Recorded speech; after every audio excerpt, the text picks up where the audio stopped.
আসলে interior design বলতে আমরা কি বুঝি? শুধু একটি স্পেসের ভেতরে কিছু আসবাবপত্র, দেয়াল ও সিলিংয়ে কয়েকটি লাইট, আর চারপাশে কিছু নিছক দেয়াল?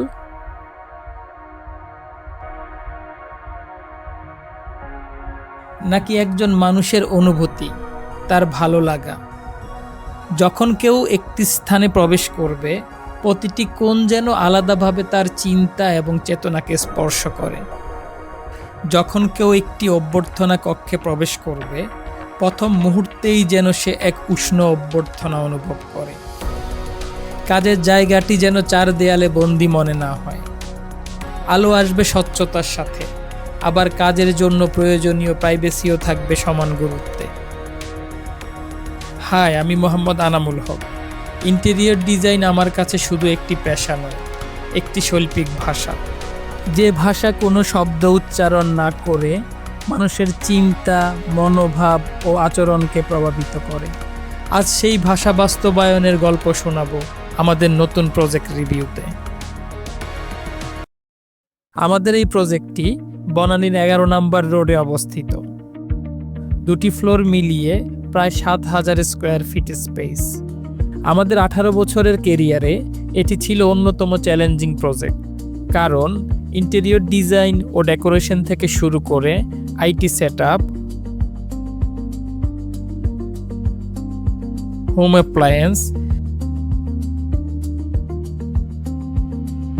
এয়ার কন্ডিশন সিস্টেম, সব ধরনের কাজ মাত্র 45 দিনের মধ্যে সম্পন্ন করতে হতো।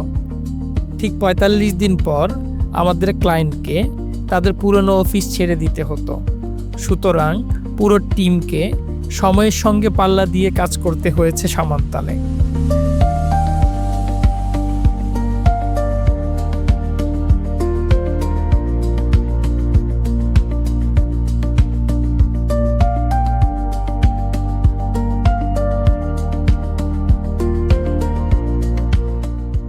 আমাদের ক্লায়েন্টের মূল চাহিদা ছিল একটি ফাংশনাল অথচ আরামদায়ক স্পেস, যেখানে কাজের গতি এবং ব্যবহারকারীর কমফোর্ট দুটোকেই সমান গুরুত্ব দেওয়া হবে।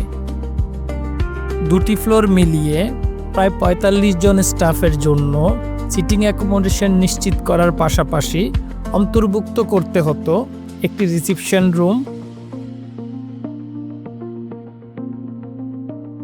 20 জনের ধারণ ক্ষমতার একটি মিটিং রুম,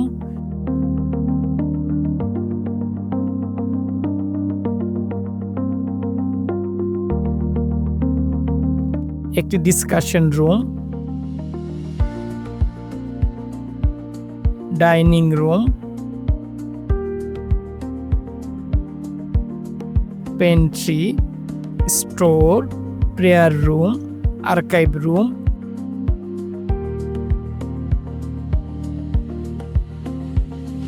এবং একটি সার্ভার রুম। ডিজাইন কনসেপ্টটি তৈরি করা হয়েছে স্পেসের কার্যকারিতা, ব্র্যান্ড আইডেন্টিটি এবং ব্যবহারকারীর দৈনন্দিন অভিজ্ঞতাকে কেন্দ্র করে। সিম্পল, ক্লিন এবং টাইমলেস একটি অ্যাপ্রোচকে অনুসরণ করে ইন্ডাস্ট্রিয়াল ও কন্টেম্পোরারি ডিজাইন কনসেপ্টকে ব্লেন্ড করার চেষ্টা করেছি।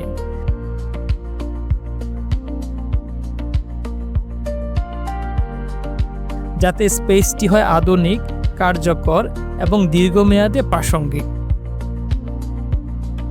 ন্যাচারাল লাইটের সর্বোচ্চ ব্যবহার নিশ্চিত করতে double layer window shading device ব্যবহার করা হয়েছে, যেখানে সানস্ক্রিন এবং সেমি সানস্ক্রিন লেয়ার অন্তর্ভুক্ত। এর পাশাপাশি প্রয়োজন অনুযায়ী ব্যবহার করা হয়েছে টাস্ক লাইট, অ্যাম্বিয়েন্ট লাইট এবং অ্যাকসেন্ট লাইট। এভাবে স্পেসে সঠিক আলোর ব্যবহার নিশ্চিত করা হয়েছে।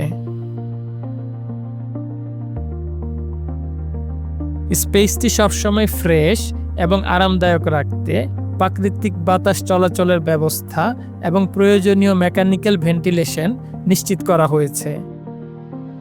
বিদ্যুৎ সাশ্রয় এবং পরিবেশের ভারসাম্য বজায় রাখতে একটি আউটডোর ইউনিটের মাধ্যমে 26টি ইনডোর এসি ইউনিট পরিচালনার ব্যবস্থা করা হয়েছে। কালার প্লেট নির্বাচিত করা হয়েছে এমনভাবে যাতে চোখের আরাম বজায় থাকে এবং দীর্ঘ সময় কাজ করলে ক্লান্তি না আসে। এতে বিশেষভাবে নিউট্রাল কালারগুলোকে প্রাধান্য দেওয়া হয়েছে। প্রতি স্কোয়ার ফিট স্পেসকে পরিকল্পিতভাবে ব্যবহার করা হয়েছে, যাতে চলাচল সহজ হয় এবং স্পেসটি দেখতে বৃহৎ ও খোলা মনে হয়। ফার্নিচার, ফিনিশ, ম্যাটেরিয়াল এবং ডিটেইলিং সবকিছু একত্রিত করে একটি সমন্বিত এবং ব্যালেন্স ডিজাইন তৈরি করা হয়েছে। সম্প্রতি আমরা দেখেছি বিভিন্ন স্থানে অগ্নিকাণ্ডে ভুল ম্যাটেরিয়াল ব্যবহারের কারণে আগুনের চেয়ে ধোঁয়ায় বেশি মানুষ নিহত হয়েছে। আমাদের এই প্রজেক্টে স্পর্শকাতর জায়গাগুলোতে কাঠ, wooden ply, jute tex board, non load calculating cable এবং অন্যান্য ঝুঁকিপূর্ণ ম্যাটেরিয়াল ব্যবহার করা হয়নি। তার পরিবর্তে ব্যবহৃত হয়েছে ফ্লেম ও স্মোক রেজিস্ট্যান্ট বোর্ড, ফ্রেম, কেবল এবং অন্যান্য অ্যাক্সেসরিজ। সব কিছু মিলিয়ে আমরা সীমিত সময়ে ইন্টেরিয়র ডিজাইনের মূল এলিমেন্ট এবং প্রিন্সিপাল ঠিক রেখে কাজ করার চেষ্টা করেছি। ইন্টেরিয়র ডিজাইন রিলেটেড এ ধরনের শিক্ষামূলক ভিডিও দেখতে আমাদের প্ল্যাটফর্মকে লাইক, সাবস্ক্রাইব এবং শেয়ার করে আমাদের সঙ্গে থাকুন।